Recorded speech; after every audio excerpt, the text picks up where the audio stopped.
Have you ever sat in the rubble of a divorce, wondering how you were going to rebuild everything from nothing? That moment of fear and loneliness deserves a real answer. And this book gives you one. In just a few simple steps, you will learn the exact timeline one person followed to go from broke after divorce to owning a home in just 18 months. First, understand the specific financial steps that matter most in the first 90 days after divorce. Next, discover how to rebuild credit, savings, and confidence at the same time.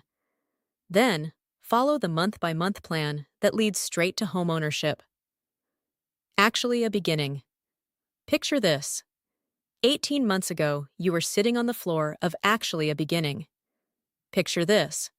18 months ago, you were sitting on the floor of an empty apartment wondering how you'd ever recover. Today, you're holding the keys to a home that is entirely yours. You built this. Nobody can take it.